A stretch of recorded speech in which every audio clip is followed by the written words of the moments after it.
皆さんこんにちは、ガジログです。今回はこちらになります。ファーウェイバンド8の長期使用レビューということで、使い始めてからかれこれ5ヶ月ほど経った時点になりますが、毎日使ってきたわけではありませんが、この期間に感じました良かった点と、そしてやっぱりね、ここ気になるなという点もありましたので、そういった点をご紹介していきたいと思います。というわけで早速本日も行ってみましょう。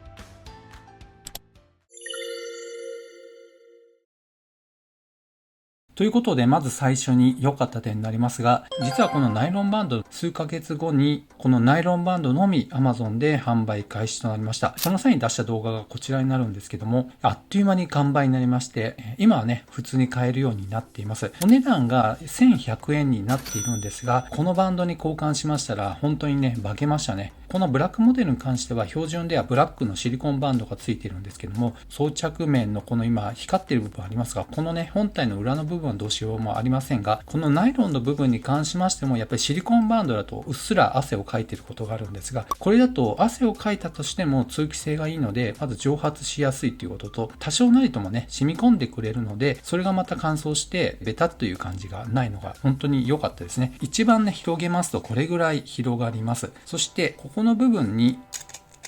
マジックテープですね、ついていまして、おそらく最大でこのぐらいのサイズになると思います。実際にはめてみますとこんな感じになります。私腕回り15センチほどになりますけども、余っているのがこのぐらいの範囲になっています。非常にね、つけやすいですね、やっぱり。そして軽いです。ちなみにですね、このバンドの重さ 3.4g しかないんですね。ですので、イヤホンの片耳分ぐらい軽くなっています。そして、この本体のみ、こちらのスケールですと 14.1g ぐらいですかね。ですので、トータルで 17.4g ですね。ということでね、スマートバンドの部類になりますけども、本当に軽量となっていて、特にね、ちょっと腕に装着するのが普段から慣れてないよっていうことであれば、まずはこういったね、スマートバンドからスタートするのもいいのかなという気はします。というわけでね、軽量コンパクトで、つけていることを忘れるぐらいの軽さ、そして装着感。これがめちゃめちゃ良かったなと思います。そして次に良かった点になりますが、こちらの文字盤ですね。特にこの文字盤は秀逸でして、デジタル時計となって秒表示こそできませんが、必要な情報と機能がこの文字盤には詰まっていました。まず左に現在の気温、バッテリー残量ですね。そして時刻と曜日と日付ですね。そしてこの下の部分の、いわゆるコンプリケーションと言われる部分になりますが、ここの部分がもう最もこの文字盤の売りとなっている部分となって、この文字盤一択でね、使っている理由はそこになっています。ここのね、エクササイズのところをタップしますと、普段からよく使うワークアウトにアクセスしてくれまして、すでにね、この順番並び替えをしていますが、屋外ウォーキングや屋内サイクリングですね、そして自由トレーニングという形ですぐにここにアクセスできるようにカスタマイズしています。そしてですね、このステップと出ていますが、これ歩数計の表示になっていまして、リアルタイムにここにも表示が出るようになっています。で、さらにですね、このハートレートと出ていますが、これ心拍数の表示になりまして、出ましたね。78と出ていますが、指の先端で測定してくれているわけですが、このようにリアルタイムで常に心拍数も表示できるというのがいいですね。しかもこの文字盤は画面を長押ししますと、カスタマイズできる部分がこのエクササイズのところと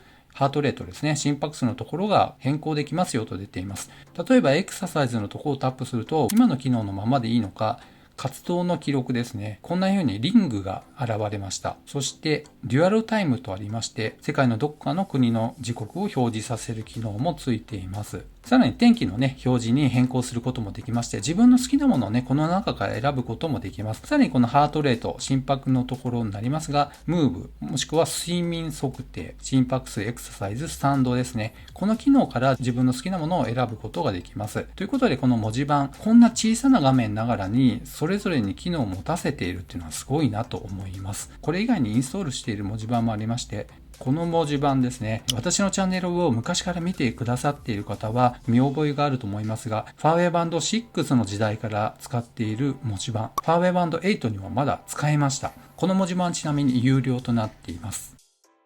そして次に良かった点になりますが、歩数計の精度がかなり高いという点になります。今こちらに表を出していますけども、以前測定したデータになっています。1キロの直線を人力で1歩2歩3歩のね、数えていった黄色の部分が人力計測となっています。そして歩数センサーとありますが、こちらがこのファーウェイバンド8で1キロで何歩測定したかというデータになっています。全部で5回行っているんですけども、それぞれの差ですね。1回目から5回目、かなり誤差が少ないっていうことがわかるんじゃないでしょうか。5回計測した結果、平均でなんと 0.24% の誤差だったんですね。これは圧倒的な性能でした。これまでいろんなスマートウォッチやスマートバンドをこういった歩数計の精度を見てきましたが、これまでで一番成績が良かったのはなんとこのファーウェイバンド8だったんですね。現在7000円前後で購入できるこのファーウェイバンド8がナンバーワンの歩数計精度を持っているというのはちょっと今でもね驚きですね。ですので歩数計を普段から持ち歩いてるっていう方もこういったものに置き換えていただいてもいいんじゃないかなというふうに思います。歩数計として考えても精度が高い、そしてスマートウォッチスマートバンドとしての機能もしっかり入っているということで、ヘルスケア関連考えている方、まずはここからスタートっていうのもありだと思います。そして最後に良かった点になりますが、それはバッテリー持ちなんですね。冒頭でもお伝えしましたが、いろんなレビューする関係上毎日使っているわけではないんですが、定期的にこのようにね動かして1日使ってみたりっていうこともあるんですけども、今現在は肌感覚になりますが、1日あたりだいたい 10% ほどのバッテリーが消費されるイメージとなっています。実はですね、こちらの表を出していますが、この表を作った時には1日あたりだいたい 18% のバッテリー消費となっていました。ということで AOD を使った場合は5日間ぐらいのバッテリー持つというイメージです。そしてですね、このように画面を消灯している状態で使った場合ですね、使い始めた当初はバッテリー持ちなんと12日間ほど持ったわけですね。そして5ヶ月経った今現在はだいたい1日あたり 10% ほどのバッテリー消費、10日間ほど持つというイメージとなっています。ですので AOD を使った場合、このバッテリーの劣化のパーセンテージでいうと、4日間ぐらいでしょうかね。そしてこのように画面消灯している状態であれば10日間ほど持つということになります。しかもですね、1時間の屋外ウォーキングを使ってのバッテリー消費になっているので、本当にバッテリー持ちっていうのはいいなというふうに思います。というわけで、ここまで良かった点をいくつかお伝えしましたけども、やっぱりね、使ってきてここは気になるなという点もありました。それはですね、この全体的に本当に満足度は高いんですけども、ここの画面の明るさ調整が手動であるっていうことが、あえて言うならば、ここが欠点かなという気はします。なんでかと言いますと、特に屋外でワークアウトをする際ですね、この明るさの状態で外に持ち出しますと、やっぱり直射日光の下ですと、この状態から外に持っていくと暗いんですね。ですので、屋外に行くときは必ず明るさの調整をこんな風に上げて、この状態で屋外に持っていくようにしています。で、家に帰ってきましたら眩しいので、だいたいこれぐらいでしょうかね。このぐらいの明るさにして普段使用する形になっています。というわけで、この明るさ調整の部分、あえて言うならば自動調光機能ついてくれたら、個人的にはほぼパーフェクトと言ってもいいと思います。ちなみになぜ明るさ調整機能のことを言うかと言いますと、ファーウェイバンド8のライバルとなっています Xiaomi スマートバンド8っていうのが日本でも先日発売されたばかりになりますけども、なんとそのスマートバンドには自動調光機能がついてるんですね。ということで、次のモデルですね、ファーウェイバンド9がもし出るのであれば、自動調光機能を搭載してくれることを期待してしまいます。